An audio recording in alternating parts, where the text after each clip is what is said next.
warahmatullahi wabarakatuh. Salam, Om Swastiastu, Namo Buddhaya, salam kebajikan. Halo semua, perkenalkan nama saya Alif Putri Faridatun Nisa dari kelas 10 Farmasi asal Sekolah SMK Kesehatan Mulia Husada Sumeneb. Kali ini saya akan menganalisa Kerajaan Sriwijaya.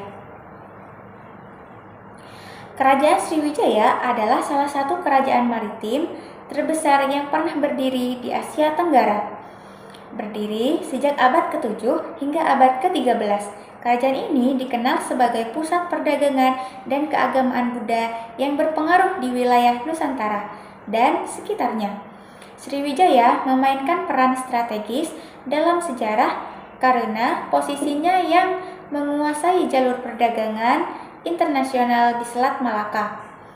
Analisis ini akan membahas asal-usul perkembangan kejayaan Sriwijaya, pencapaian Sriwijaya hingga penyebab kejatuhan Sriwijaya, serta dampaknya terhadap sejarah Nusantara. Asal-usul dan latar belakang Sriwijaya. Nama Sriwijaya berasal dari bahasa Sanskerta, Sri yang berarti bercahaya atau gemilang, dan Wijaya yang berarti kemenangan. Prasasti ini, Kedukan Bukit 683 Masehi, menjadi salah satu bukti awal keberadaan Sriwijaya. Prasasti ini menceritakan perjalanan Dapuntah yang membawa pasukan untuk melakukan Sindayatra atau perjalanan suci, yang kemungkinan besar berkaitan dengan ekspansi wilayah. Kerajaan berpusat di sekitar Palembang, Sumatera Selatan, dengan pengaruh yang meluas ke Semenanjung Malaya, Jawa, hingga sebagian Kalimantan dan Sulawesi. Lokasi geografis yang strategis, terutama di dekat Selat Malaka, menjadikan Sriwijaya sebagai pengendali jalur perdagangan maritim antara India dan Tiongkok. Perkembangan dan kejayaan Sriwijaya. Sriwijaya mencapai puncak kejayaannya pada abad ke-9 dan ke-10, di mana kerajaan ini berhasil memonopoli perdagangan maritim di Asia Tenggara. Faktor utama yang mendukung kejayaannya adalah 1. Letak strategis. Sriwijaya menguasai Selat Malaka, Selat Sunda, dan jalur perdagangan utama lainnya. 2. Hubungan diplomatik. Sriwijaya menjalin hubungan dengan kerajaan besar seperti dinasti Tang di Tiongkok dan kerajaan di India, sehingga memperkuat pengaruhnya di kawasan. 3. Agama dan kebudayaan. Sriwijaya menjadi pusat penyebaran agama Buddha di Asia Tenggara. Banyak biksu seperti I Ching datang untuk belajar di Sriwijaya sebelum melanjutkan perjalanan ke India.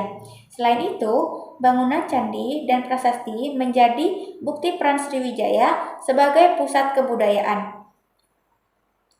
Pencapaian Sriwijaya. 1. Pusat ilmu keagamaan. Sriwijaya menjadi pusat pendidikan agama Buddha, terutama aliran Mahayana. Banyak pelajar dari luar negeri belajar di Sriwijaya.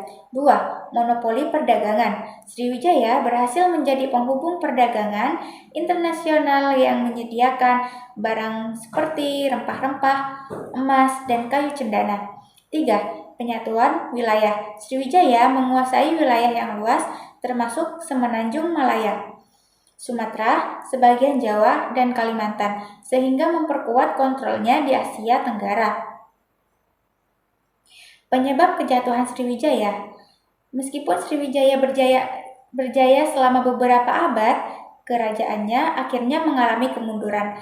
Faktor-faktor utama yang menyebabkan kejatuhan Sriwijaya meliputi 1. Serangan kerajaan lain. Pada tahun 1025, Sriwijaya diserang oleh Rajendra Chola I dari kerajaan Chola, India yang melemahkan kekuatan militernya. 2. Persaingan dagang. Munculnya pelabuhan-pelabuhan dagang lain di Jawa dan Semenanjung Malaya mengurangi monopoli Sriwijaya. 3. Perubahan jalur perdagangan. Perubahan jalur perdagangan maritim membuat posisi Sriwijaya tidak lagi strategis. 4. Disintegrasi wilayah.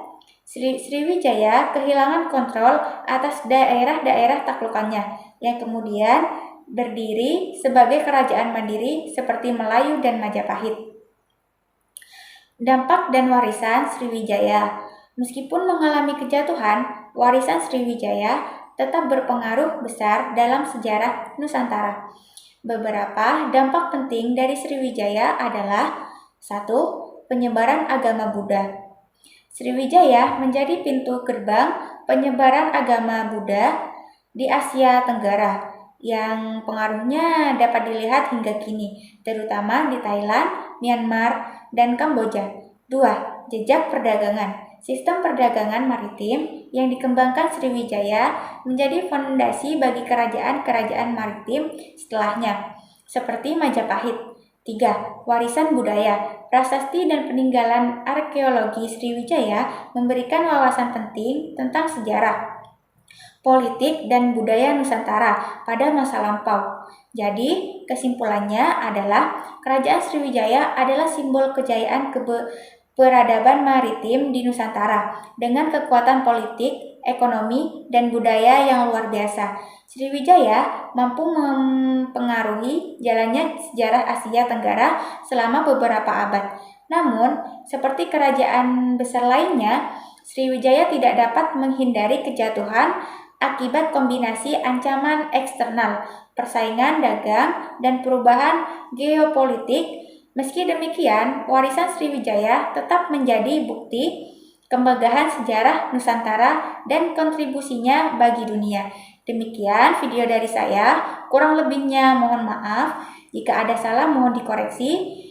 Semoga bermanfaat dan memberikan wawasan baru. Terima kasih atas perhatiannya. Sampai jumpa di kesempatan berikutnya. Wassalamualaikum warahmatullahi wabarakatuh.